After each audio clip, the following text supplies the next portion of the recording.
There's much more to educating our children than confining them to textbooks or curricula. Every child has their learning style, and sometimes it's made difficult when it's compounded with a learning disorder. Hello, I'm Carrie Ann Smith.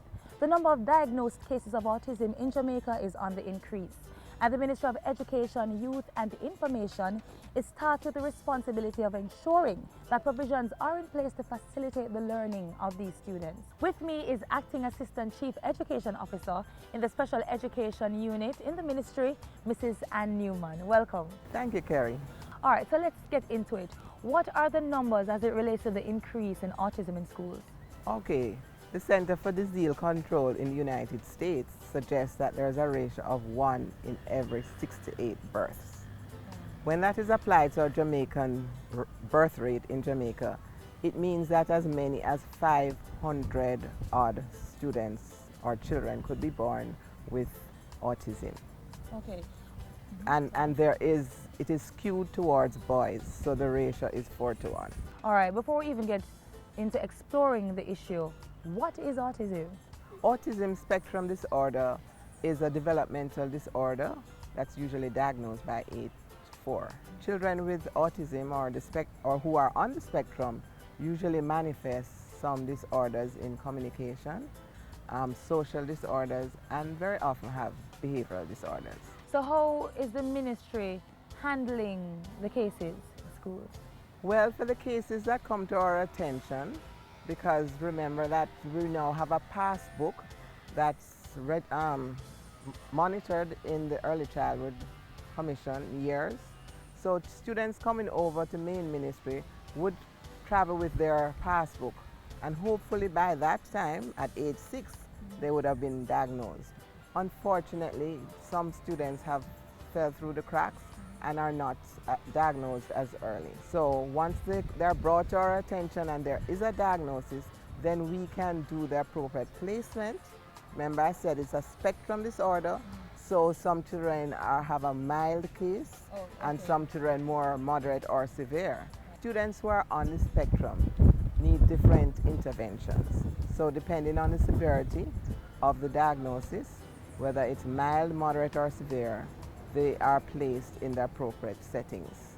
Students with mild autism usually are educated in the mainstream, whereas others who are severe or in the moderate range are educated in our special schools. Okay, so it's important for them to be diagnosed early. Critical.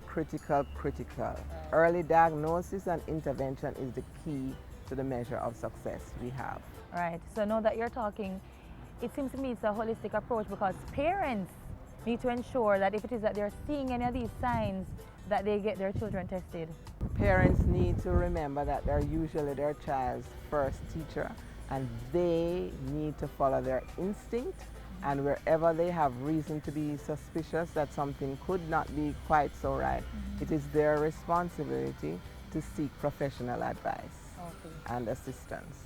All right. So what are the programs or intervention strategies that are in place to ensure that these children are not lost in the system?